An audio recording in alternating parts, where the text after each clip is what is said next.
Students, welcome to my channel সুকান্ত's tutorial. আজ আমরা এমন একটি বিষয় নিয়ে আলোচনা করব যে বিষয়টি প্রত্যেকটি মাধ্যমিক ছাত্রছাত্রীর কাছে অত্যন্ত গুরুত্বপূর্ণ বিষয়। ইংলিশ বা ইংরাজি যাই আমরা বলি না কেন, যেটা আমাদের সেকেন্ড ল্যাঙ্গুয়েজ, সেই ল্যাঙ্গুয়েজের প্রতি আমাদের প্রত্যেকের একটা ভীতি বা একটা দুর্বলতা থেকেই গেছে।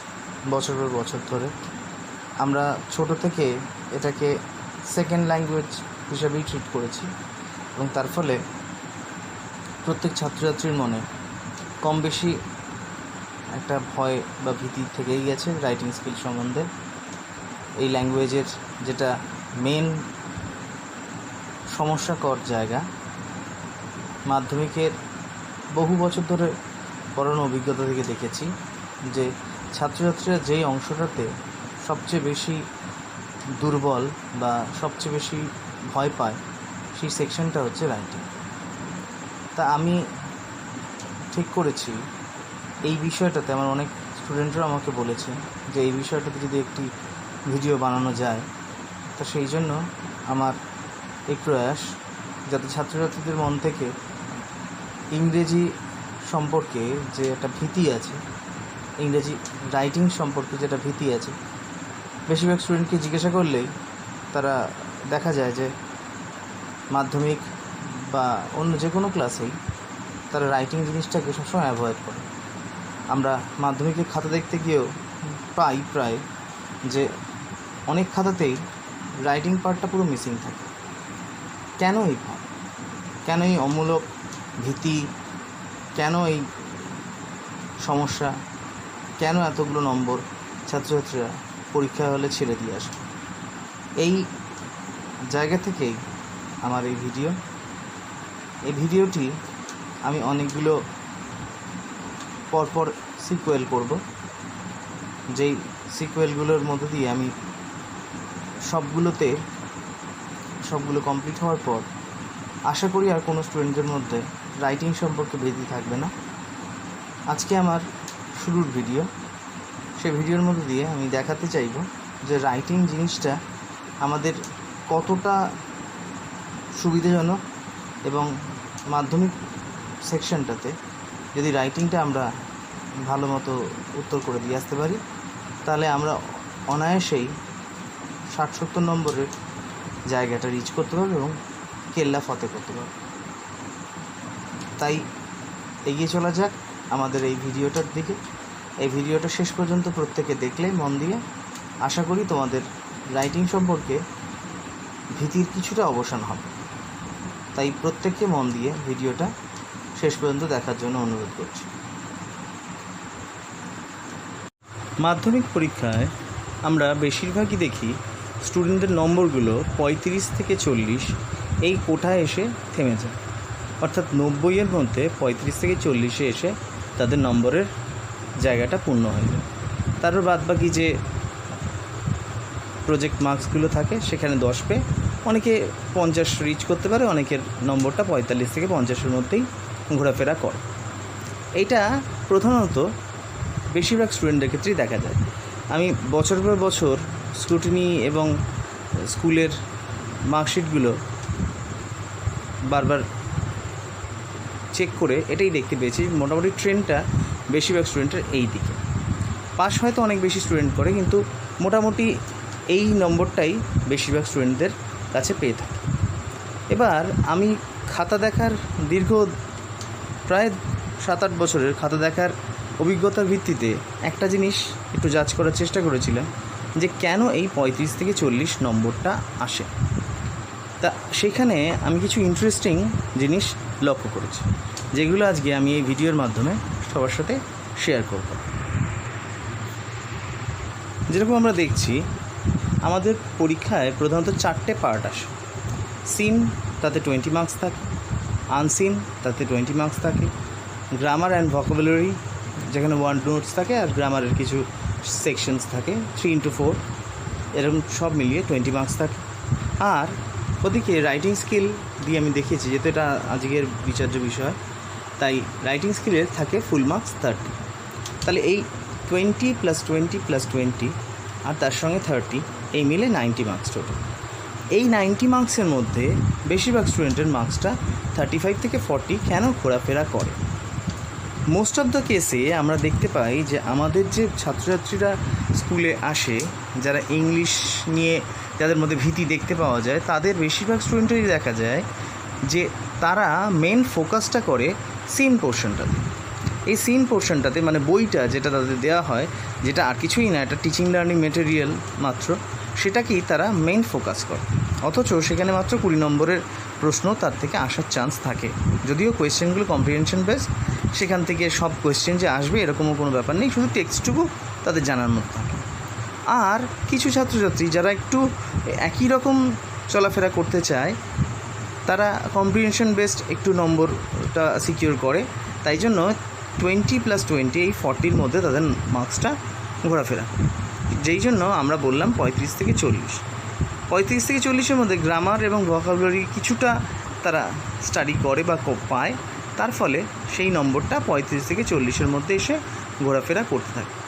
কিন্তু যখনই আমরা রাইটিং পার্টটাতে আসছি, তখন আমরা দেখতে পাই যে রাইটিং পার্টটাতে তারা একটা ব্ল্যাঙ্ক শিট জমা দেয়।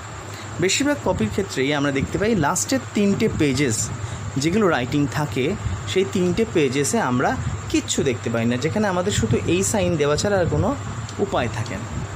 অথচ পর্ষদ বা বোর্ড অফ সেকেন্ডারি এডুকেশন আমাদের প্রচুর ইনস্ট্রাকশন দেয় যে যাতে লিনিয়েন্ট চেকিং করা হয়, যাতে ছাত্রছাত্রীদের বছর নষ্ট না হয়, তারা যাতে উপযুক্ত সুযোগ পায় নম্বর পাওয়ার। কিন্তু আমরা বেশিরভাগ ক্ষেত্রে দেখে থাকি যে সেই খাতাগুলোর মধ্যে কিছুই থাকে না, ফাঁকা খাতা। তার ফলে আমাদের নম্বর দেওয়ারও জায়গা থাকে। তা বিভিন্ন জায়গায়, বিভিন্ন সেমিনারে বা বিভিন্ন জায়গায় আমাদের এই আলোচনাগুলো হয়, সেখানে আমরা সেই আমাদের চিন্তাটা, আমাদের কনসার্নটা ব্যক্ত করি। তা সেখানের মধ্যে থেকেই আমরা সেই জায়গা থেকে দাঁড়িয়ে, সেই দায়বদ্ধতার জায়গা থেকে দাঁড়িয়ে আমার এই ছোট্ট প্রয়াস, যাতে ছাত্রছাত্রীদের মধ্যে থেকে এই ভয়টা দূর হয়ে যায় যে ইংলিশেও রাইটিং পার্টটা করা যায় এবং সেখান থেকেও মার্কস পাওয়া যায়। সেই জন্য আমার এই ভিডিওটা। তা আমরা সেখান থেকে দেখে নিই যে কী করলে আমরা এই নাম্বারটা পেতে পারি রাইটিংয়ের ক্ষেত্রে। তা আমরা প্রথমে দেখে নিচ্ছি, আমি কিছু রাইটিংয়ের ডিভিশনস লিখেছি, আমরা একটু দেখে নিচ্ছি আমাদের মাধ্যমিক পরীক্ষায় যে রাইটিংসগুলো আসে তার একটা মোটামুটি একটা আইডিয়া এখানে দেওয়ার চেষ্টা করা হয়েছে। ফার্স্ট হচ্ছে প্যারাগ্রাফ। প্যারাগ্রাফের অনেকগুলো ডিভিশনস থাকে, সেই প্যারাগ্রাফের ডিভিশনগুলোকে আমি মেনশন করিনি, আমি ব্রড ডিভিশনটার প্যারাগ্রাফটা তাকে ধরেছি। নেক্সট হচ্ছে লেটার। লেটারের দুটো জনরে থাকে, একটা পার্সোনাল লেটার, একটা অফিসিয়াল লেটার, সেটা আমি আলাদা ক্লাসিফিকেশন করিনি। সে নেক্সট ভিডিওসগুলোতে আমি প্রত্যেকটা আলাদা আলাদা রাইটিংয়ের পার্ট ধরে ধরে সেগুলো নিয়ে আলোচনা করব। আজকে আমি ইন্ট্রোডাকশানে বোঝাতে চাইছি যে কি করলে আমাদের এই জায়গাটা থেকে আমরা একটু ইমপ্রুভমেন্ট করতে পারি। নেক্সট হচ্ছে আমাদের নিউজ পেপার রিপোর্ট।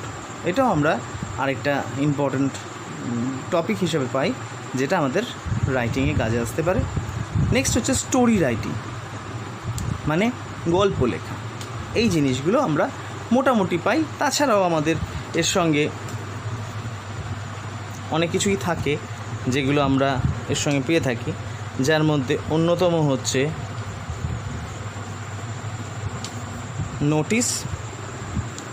তাছাড়া আমাদের আরও থাকে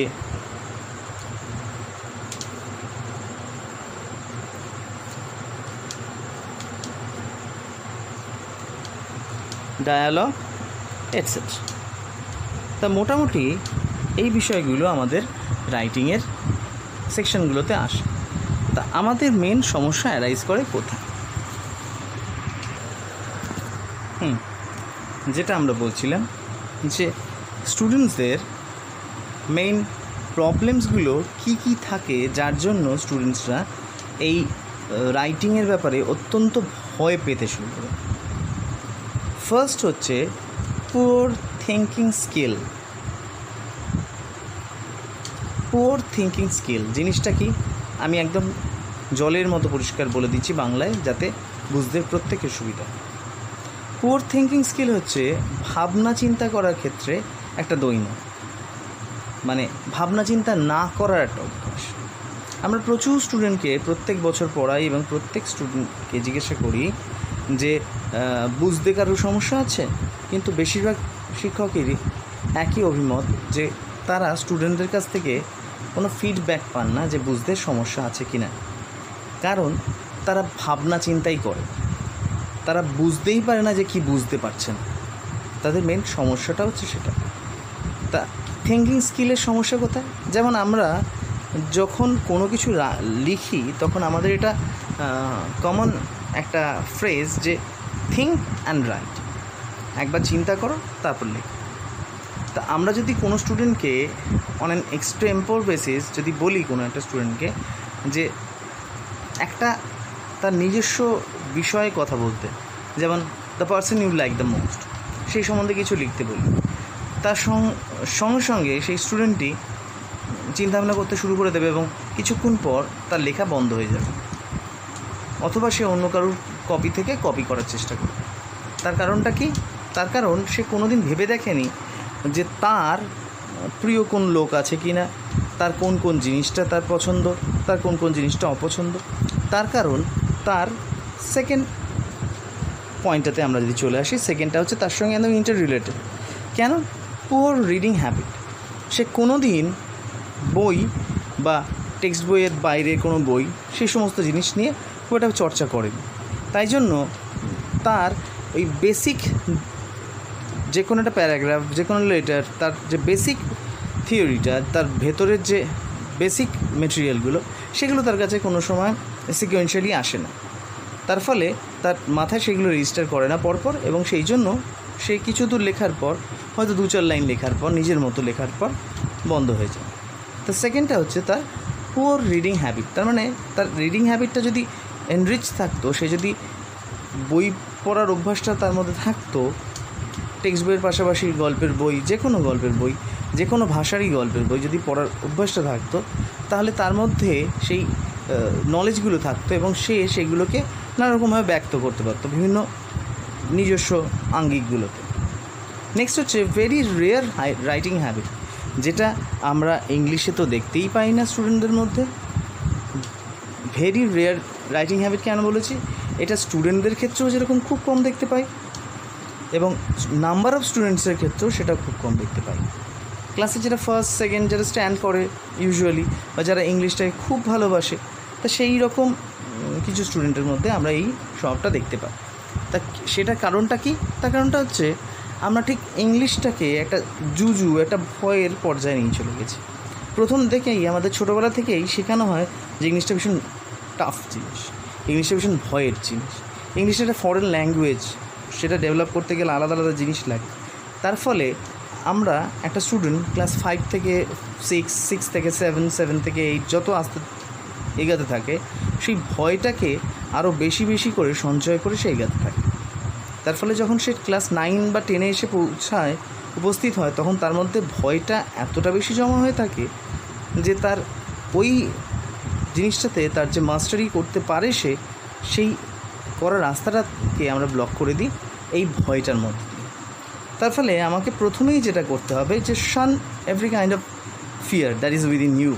তোমার মনের মধ্যে যে ভয়টা আছে যে ইংলিশ লিখতে পারবো কি, বেশিরভাগ স্টুডেন্টকে যখন আমরা প্রশ্ন করি পড়াতে গিয়ে যে এটা পারবি, তখন তাদের কাছে উত্তর হবে স্যার হবে না, স্যার পারবো না। তার কারণটা হচ্ছে তারা ভেবেই নিয়েছে যে তাদের দ্বারা ইংলিশটা হবে না, এবং পক্ষান্তরে আমরা কোনো না কোনো রকমভাবে যেন বুঝিয়ে দিয়েছি তাদের যে তাদের দ্বারা ইংলিশটা হবে না। কিন্তু ব্যাপারটা একদমই তাই না। ব্যাপারটা as simple as that. English একটা ল্যাঙ্গুয়েজ, এটা অন্য ল্যাঙ্গুয়েজের মতোই, তারও কিছু ডেকোরামস আছে, তারও কিছু গ্রামার্স আছে, তার কিছু সিস্টেমস আছে, সেগুলো শিখলে সে খুব সহজেই অন্য ল্যাঙ্গুয়েজের মতো ইংলিশটাকেও রপ্ত করতে পারে।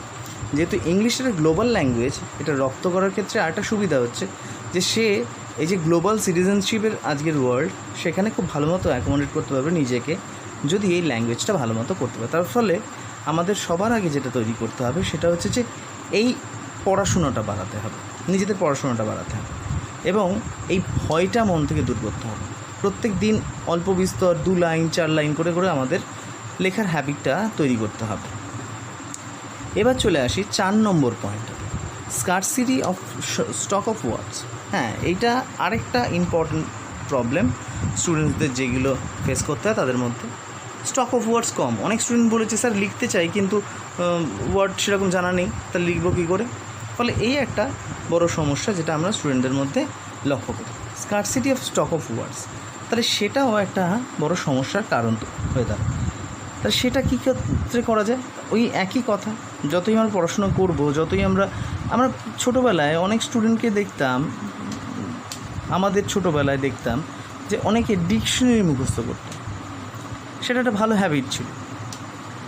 কোনো কিছুই তো একটা অধ্যাবসায়, এটা একদিনের ব্যাপার না। সে ক্লাস হঠাৎ করে ওয়ান ফাইন মর্নিং সে ঘুম থেকে উঠে খুব ভালো ইংলিশ বলতে আরম্ভ করে দিল, খুব ভালো ইংলিশ লিখতে শুরু করে দিল, সেরকম তো হয় না। তো সবটাই একটা প্রসেসের ব্যাপার।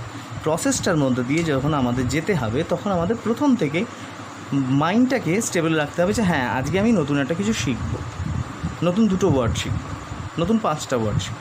এই সপ্তাহে আমার একটা হ্যাবিট করে নিতে, এই সপ্তাহে আমি 10টা ওয়ার্ড শিখব। সেই 10টা ওয়ার্ড আমি খাতায় লিখে রাখব, তার ফর্মসগুলো জানবো, তার মিনিংস যদি না জানি ডিকশনারি থেকে দেখবো, যদি না জানি স্কুলের স্যারকে গিয়ে বলবো, তাদের কাছ থেকে জানার চেষ্টা করব। স্কুলের স্যাররা যদি সবসময় অ্যাভেলেবেল না থাকেন, প্রাইভেট টিউশন কারোর কাছে করি, তার কাছ থেকে দেখব। গুগল আছে, গুগলে সার্চ করব। ফলে যদি আমরা জানতে চাই, if there is will there is ample opportunity, there are ample opportunities। তাই জন্য প্রত্যেককে এই জিনিসটা মাথায় রাখতে হবে এবং এইভাবে এগাতে হবে। নেক্সট হচ্ছে আমাদের সবচেয়ে বড় প্রবলেম হচ্ছে আমরা প্রত্যেকেই ট্রান্সলেশন অ্যাপ্রোচে এখনও বিশ্বাস করি। আমরা ভাবি বাংলায়, লিখি ইংলিশে। এটা আমাদের সবার আগে দূর করতে হবে। কারণ আমরা জানি যারা আমরা ইংলিশ টিচার তারা প্রত্যেকে আমরা একটা অ্যাপ্রোচকে ফেলে এগিয়ে চলে এসেছি, সেটা হচ্ছে গ্রামার ট্রান্সলেশন অ্যাপ্রোচ। সেটাকে ফেলে আমরা আস্তে আস্তে FCE বা FCA এই দিকে এগিয়ে এসেছি। ফাংশনাল কমিউনিকেটিভ অ্যাপ্রোচ বা ফাংশনাল কমিউনিকেটিভ ইংলিশ এই দিকে আমরা এগিয়ে চলে এসেছি। তার ফলে আমাদের গ্রামার ট্রান্সলেশন মেথডকে আমরা অনেক দিন আগেই বিদায় জানিয়েছি। অথচ আজকালকার দিনেও প্রচুর স্টুডেন্ট আছে যারা কোনো কিছুকে একবার বাংলায় ভেবে তারপরে ইংলিশে করার চেষ্টা করে, which is way to difficult, যেটা খুব ডিফিকাল্ট একটা স্টুডেন্টের পক্ষে অ্যাকোয়ার করা। কারণ তাকে 2টো ল্যাঙ্গুয়েজের মাস্টারি থাকতে হয় তার কাছে, যেটা একটা 14-15 বছর বয়সের বাচ্চার কাছ থেকে যারা মাধ্যমিক দিতে চলেছে তাদের কাছ থেকে আমরা এক্সপেক্ট করতে পারি না। আমরা তাদের বলছি যে একটু মাথা ঠান্ডা করে ভাবো, একটু মাথা ঠান্ডা করে ভাবো। তোমাদের বিশেষ কিচ্ছু করতে বলা হচ্ছে না, তোমাদের বিশেষ কোনো টাস্ক দেওয়া হচ্ছে না। তোমাদের যে প্রত্যেকের বইটা আছে সেটা ক্লাস 5 থেকে রাইটিংগুলোকে এরকমভাবে ডেভেলপ করা থাকে by experts of that subject, যে সেগুলো পর আমাদের নির্দিষ্ট কিছু প্যাটার্ন অনুযায়ী শেখানো হয়। সেই প্যাটার্নটা যদি আমরা ধরি তাহলে সেই প্যাটার্নের মাধ্যমে জিনিসগুলো শেখাটা আরও সহজ হয়ে যায়। কী করে? আমি 2-1 এক্সাম্পল দিলে জিনিসটা আরও ক্লিয়ার হবে।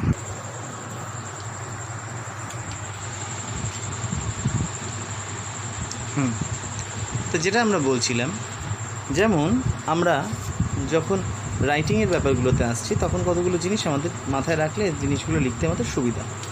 ওটা একটা নির্দিষ্ট প্যাটার্নে কিন্তু আমাদের এই গ্রামারগুলো করে দেওয়া থাকে। যেমন ভয়েস চেঞ্জ যদি আমাদের করে দেওয়া থাকে, ভয়েস চেঞ্জ যদি আমাদের শেখানো হয়, সেই শেখানোটা আমাদের প্রসেসিং করতে কাজে লাগে। সেখানে কিন্তু আমাদের বাংলায় ভাবার দরকার হচ্ছে না। যখন আমরা প্রসেসিংয়ে কতগুলো পয়েন্টস পাচ্ছি, কতগুলো ক্লুজ পাচ্ছি, আমরা প্রত্যেকটা সেন্টেন্সকে ভয়েস চেঞ্জের রুলে ফেলে যদি এগোতে থাকি তাহলে আমরা একটা প্রসেসিং কমপ্লিট করব।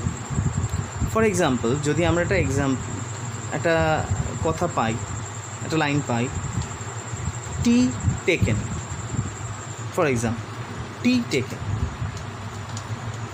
প্রিপারেশন অফ টি, এটার চ্যাপ্টার হচ্ছে টি টেকেন। তা সেটা যদি আমরা ভয়েস চেঞ্জ করে দিই, টি ইজ টেকেন, তার একটা সেন্টেন্স হয়ে গেল এবং সেটা প্রসেসিংয়ের একটা ইম্পর্টেন্ট সেন্টেন্স হয়ে গেল। তারপর ইট ইজ পোর্ড, পোর্ড শুধু শব্দটা ছিল, সেটাকে আমরা একটু ইট ইজ যোগ করে দিলাম। খুব সামান্য কিছু যোগ করছি আমরা, বিশেষ কিছু যোগ করছি না, আমরা সামান্য জিনিস যোগ করে এটাকে অনেক চেঞ্জেস আনতে পারি। নেক্সট হচ্ছে ন্যারেশন। ন্যারেশনটাকে যখন আমরা কমপ্লিট করে ফেলি তখন আমরা একজনের ভার্সনটা অন্য একজনের মাধ্যমে শুনতে পাই এবং সেটা নিউজ পেপার রিপোর্টে আমাদের অনেক কাজে লাগে। অনেক ক্ষেত্রে আমাদের ন্যারেশন শেখার ফলে নিউজ পেপার রিপোর্টটা আমাদের লিখতে সুবিধা হয়। ফলে আমাদের সবসময় মনে রাখতে হবে যে গ্রামারটা হচ্ছে হার্ট অফ এ ল্যাঙ্গুয়েজ, তাই জন্য গ্রামারটা আমাদের একটু ভালো মতো মাথায় রেখে চলতে হবে, এগিয়ে চলতে হবে। তাহলে আমাদের লেখার জায়গাটা অনেক ক্লিয়ার হয়ে যাবে এবং আমাদের ট্রান্সলেশনের ওই গোলকধাঁধায় ঢুকতে হবে না, যার ফলে আমাদের অনেক কিছু ভাবনা চিন্তা করে শব্দ আনতে হবে। এবার আমরা শব্দ পাবো কী করে, আনবো কী করে, তার জন্য আমাদের কিছু রেমেডিজ আমি বলেছি। ফার্স্ট রেমেডি হচ্ছে রিডিং বুকস স্টোরিজ। আমাদের ইংলিশের কিছু গল্পের বই অথবা গল্পের বই যদি প্রথমে খুব কঠিনও লাগে, স্টোরিজ একদম ছোট বাচ্চাদের স্টোরিজ, সেগুলোর থেকে আরম্ভ করতে হবে। রাস্কিন বন্ডের অনেক বাচ্চাদের গল্প আছে, অ্যালিস ইন ওয়ান্ডারল্যান্ড আছে লিউ ক্যারলের, এরকম প্রচুর বাচ্চাদের গল্পের বই আছে, সেগুলো আমাদের আস্তে আস্তে পড়তে হবে। Reading books or stories. Next হচ্ছে practice writing in English with the clues provided.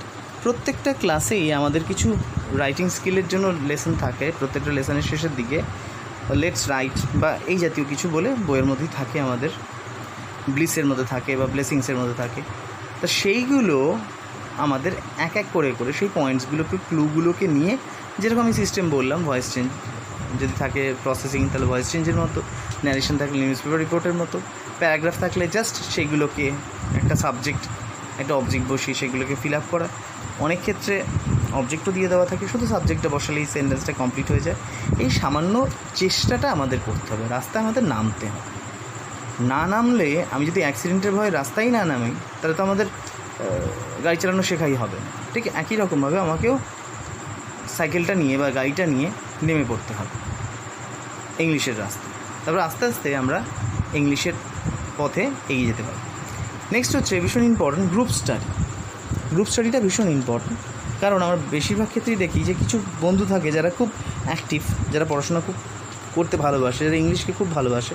তো সেই রকম কিছু বন্ধুর সঙ্গে যদি আমাদের বন্ধুত্ব ডেভেলপ করতে পারি এবং তাদের বাড়িতে গিয়ে অফ টাইমে তাদের বাড়িতে গিয়ে আমরা অনেক গল্পগুজবের মাঝে একটু পড়াশোনা নিয়েও আলোচনা করতে পারি, তাহলেও সেটা ল্যাঙ্গুয়েজ ডেভেলপমেন্টের ক্ষেত্রে খুব হেল্পফুল একটা স্টেপ। আমাদের নেক্সট ফোর্থ পয়েন্ট, যেটা ভীষণ এসেনশিয়াল পয়েন্ট, যেটা প্রত্যেকটা স্টুডেন্টের কাছে আমাদের বলার, বা যারা রাইটিং পার্টটাতে অনেক সময় মার্কস স্কোর করতে পারে না, অনেক খারাপ নম্বর পেয়ে আসে এবং তারা এক্সপেক্ট করে বাড়িতে এসে যে 60-70 এরকম মার্কস পাবে, কিন্তু যখন রিপোর্ট কার্ড বেরোয় তখন তারা অনেকটা কম মার্কস পায়, অবটেইন করে। তার কারণটা হচ্ছে they do not or they cannot study the questions carefully. আমরা অনেক সময় স্টুডেন্টদের কাছ থেকে এরকম রিপ্লাইও পাই যে একটা স্টুডেন্ট, তাকে জিজ্ঞাসা করা হয়েছে যে the person you like the most, write a paragraph on the person you like the most. সে কোয়েশ্চেনটার প্যারাগ্রাফ না লেটার না নোটিস না সামারি কিছুই বুঝতে পারেনি, সে একটা কোনো রকমভাবে কোনোটা শুনে গেছিলো, সেটা লিখে দিয়ে চলে এসছে। সেই ক্ষেত্রগুলোতে আমরা সেটা একদম সামারিলি রিজেক্ট করে দিই এবং সেখানে তাদের ভেগ বা অন্য কিছু একটা কমেন্টস দিয়ে আমরা মার্কস ডিডাক্ট করে দিতে বাধ্য থাকি। সুতরাং সেই জায়গাটা মাথাটা ঠান্ডা করে আমাদের কোয়েশ্চেনটা খুব ভালো করে পড়তে হবে for scoring good marks in writing part. কারণ রাইটিংয়ে আমাদের মাথায় রাখতে হবে 30 মার্কস আছে, সেই ডিভিশনটাতে বা সেটা কী করে ইমপ্রুভ করা যায় সেটাতে আসছি আমি। তা আমাদের মাথায় রাখতে হবে ফার্স্টেই যে 30 মার্কস আছে। সুতরাং এই জায়গাটাতে যদি আমরা একটু ইমপ্রুভ করতে পারি তাহলে মার্কসটা অনেক উপরের লেভেলে গিয়ে ঠেকবে। তা সেই জন্য চলো আমরা চলে আসছি নেক্সট সেকশনটাতে, যেখানে আমরা ভাগ করে দেখাবো যে কেন রাইটিংটা আমাদের মাধ্যমিকের জন্য, স্টুডেন্টদের জন্য মার্কস তোলার ক্ষেত্রে ভীষণ এসেনশিয়াল। যেখানে আলোচনা ছিলাম আমরা যে একটা মাধ্যমিক এক্সামে কেন এই রাইটিং পার্টটা এতটা এসেনশিয়াল। যদি আমরা দেখি যে সিন, আনসিন এবং গ্রামার তিনটে পার্টে 60 আছে আর রাইটিং পার্টটাতে 30 আছে, ফলে সেখানে অ্যাম্পল স্কোপ আছে অনেক বেশি মার্কস স্কোর করার ক্ষেত্রে। যেখানে আমরা যদি একটা ছোট্ট এক্সাম্পল দেখি, সিনে যদি কেউ কোনো একটা স্টুডেন্ট 75% পেতে হয় তাহলে সে 15 নম্বর পেতে পারে ম্যাক্সিমাম, আনসিনে 15 নম্বর, গ্রামারে 15 নম্বর। কিন্তু এইখানে এসে তার কিন্তু পুরো রেকর্ডটা একটা স্ট্যাগন্যান্টের পজিশনে চলে আসে। যদি সে রাইটিং পার্টটাতে 18 বা তার থেকে কম পায় তাহলে 60-র কাছাকাছি তার মার্কসটা ঘোরাফেরা করে। কিন্তু যদি রাইটিং পার্টটাতে সে বুস্ট আপ করতে পারে তাহলে তার মার্কসটা যদি রাইটিং পার্টে 24 কাছাকাছি আসে, মানে যেটা 80%-এর কাছাকাছি, তা সেটা করতে গেলে তার মার্কসটা কিন্তু +6 আরও চলে আসতে পারে, যেটা 69। তার সঙ্গে প্রজেক্টের মার্কস ধরলে মোটামুটি 79 বা লেটারের কাছাকাছি সেটা ঘোরাফেরা করতে পারে। তার ফলে আমাদের এটা ভীষণ মাথায় রাখতে হবে, যারা ভালো স্টুডেন্ট, যারা মোটামুটি একটা লেটার মার্কস আশা করছে, তাদের ক্ষেত্রে এটা ভীষণ ইম্পর্ট্যান্ট রাইটিংয়ের ক্ষেত্রে মার্কসটা তোলা। এবার চলে আসছি আমরা সেই সমস্ত স্টুডেন্টদের কথা আলোচনা করতে যে সমস্ত স্টুডেন্টরা রাইটিং পোর্শনটাতে অত্যধিক ভয় পায় এবং এতদিন তারা ছেড়ে এসছে এই পার্টটা। যাদের কথা আমরা বলছিলাম, যারা একদম এতদিন এইটাকে রাইটিংটাকে প্রায় নেগলেক্ট করে এসছে, প্রায় ছেড়ে দিয়ে এসছে, তো সেই সব স্টুডেন্টের একটু যদি আমরা সেই জায়গাটাতে আসি, এই জায়গাটা যদি অ্যাড্রেস করতে পারি, তাহলে আমাদের অনেক সহজ হয়ে যাবে তাদের কাছে বোঝানো যে ইংলিশটা খুব একটা ঝামেলার হয় না রাইটিং স্কিলে, যদি একটু আমরা চেষ্টা করে দেখি। তাহলে সেরকম স্টুডেন্ট 12 থেকে 13 সিন আনসিন গ্রামার সবগুলোতেই যদি করে আসে, যারা রাইটিংয়ে 6 to 10 স্কোর করত আউট অফ 30, কারণ মোটামুটি 2 লাইন 4 লাইন লিখে তারা রাইটিংটা ছেড়ে দিত। মোস্ট অফ দ্য কেসেস তাই হতো, ইনকমপ্লিট থাকতো, তার ফলে 6 থেকে 10 এর বেশি তাদের মার্কসটা যেত না। কিন্তু তাদের একটু টেকনিক্যালি যদি তারা চলে, তারা যে ভালো নম্বর পেতে পারে সেই জায়গাটা নিয়ে আমরা একটু ফোকাস করার চেষ্টা করি। যে কোনো রাইটিংয়েরই আমরা যদি বিচার করতে চাই, তাহলে আমরা বুঝতে পারবো যে মাধ্যমিক স্ট্যান্ডার্ডের যে কোনো রাইটিংয়েরই মোটামুটি ফর্মে 2, কন্টেন্টে 8, এর আরও অনেক ডিভিশনস আছে, সেইগুলোতে আমরা না গেলেও মোটামুটি ফর্ম এবং কন্টেন্টটাকে যদি ভেবে নিই, তাহলে 2 আর 8 এই ডিভিশনে আসতে পারে। এবার এক্ষেত্রে যদি আমি স্টুডেন্টটা ছেড়েই দেয় পুরো কোয়েশ্চেনটা, তাহলে কোয়েশ্চেনে না পড়ে ছেড়ে দিতে সে 0 পাচ্ছিল। সেখানে সে যদি একটু মোটামুটি চেষ্টা করে, তাহলে ফর্মটাতে সে 1 থেকে 1.5 পেতেই পারে, যে একদম মোটামুটি মিডিওকার স্টুডেন্ট বা ছেড়ে দিয়েছিল সে। কন্টেন্টের পয়েন্টসগুলো সে যদি ডেভেলপ করে, শুধু পয়েন্টস ডেভেলপ করলেই সে মোটামুটি 3 থেকে 4 এই মার্কসটা আশা করতে পারে। তাহলে যদি কোনো একটা স্টুডেন্ট এই 1.5 এবং 4 এই দুটো যোগ করে, তাহলে এক একটা কোয়েশ্চেনে সে পাচ্ছে 5.5 to 6, তার মানে প্রায় 6 মার্কস করে সে পেয়ে যাচ্ছে, যেটা তার কিউমুলেটিভ টোটাল ছিল 3টে কোয়েশ্চেনের ডিটেলসে ছিল 6 মার্কস। এবং যেটা পাওয়া এই 3 to 4 মার্কস পাওয়া, এটা খুব একটা টাফ কিছু ব্যাপার না, কারণ পয়েন্টসগুলোকে একটু দেখলেই, আমি যেরকম আগে বললাম যে একটা লাইন, একটা ভার্ব বসানো কোনো যে জায়গায়, তা সেইটা করলেই চলে আসা যায়। ফলে এই যে প্রসেসটা, এই প্রসেসের মধ্যে যদি সেটাকে রাখা হয় যে প্রত্যেক দিন রাইটিংয়ের চেষ্টা করা হয়, তাহলে আপনি সেই জিনিসটা ডেভেলপ হতে বাধ্য। ফলে যেই স্টুডেন্টটা একদম 0 পাওয়ার মতো পজিশনে বসেছিল এবং ডিপ্রেস ছিল, যার ফলে তার কনফিডেন্সের ভীষণ অভাব ছিল, সেও কিন্তু স্কোর করতে পারছে 6। এবং success is the best sauce, এটা আমরা সবাই জানি। একবার যখন সে 6 পেয়ে যাচ্ছে, তখন সে এত মোটিভেটেড হয়ে যাবে যে সে চেষ্টা করবে এবার সে 6টাকে 7, 8 এই জায়গায় নিয়ে যাওয়ার জন্য। যে এতদিন চুপচাপ বসেছিল, সে অনেক বেশি এফর্ট দেওয়ার চেষ্টা করবে, কারণ সে ওয়েটা খুঁজে পেয়েছে যে কী করে এগিয়ে যেতে হবে। তাই জন্য আমাদের প্রত্যেকের সেই একই রকম কথা, এবং সেই 6টা যদি 3-6 যা হয়ে যায়, 3-6 যা 18 হয়ে যায়, তাহলে যে এই 3টে মিলিয়ে 36 to 40 পাচ্ছিল, তার মার্কসটা এসে পৌঁছাবে মিনিমাম 58, প্লাস যদি প্রজেক্টের মার্কস ধরি তাহলে 10, তার মানে 68।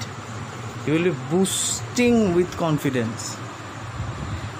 তার মধ্যে প্রচণ্ড পরিমাণে কনফিডেন্সের একটা মানে জোয়ার চলে আসবে, এবং যার ফলে যেই ছেলেটা মেয়েটি ভয় পেত, ইংলিশকে একদম এগিয়ে আসতে পারতো না, সেই ছেলেটি বা মেয়েটির কাছে ইংলিশটা অত্যন্ত ভালোবাসার একটা সাবজেক্ট হয়ে যাবে। এইভাবে যদি আমরা এগিয়ে যেতে পারি, তাহলে আমার মনে হয় রাইটিংয়ের পার্টটাতে আমাদের খুব একটা সমস্যার সম্মুখীন আমরা হব না। মনে হয় তোমাদের ভিডিওটা ভালো লেগেছে।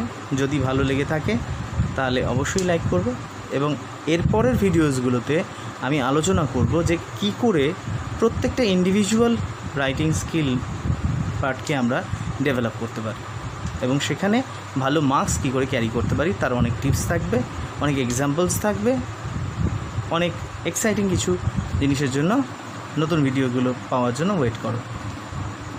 Thank you for watching my video.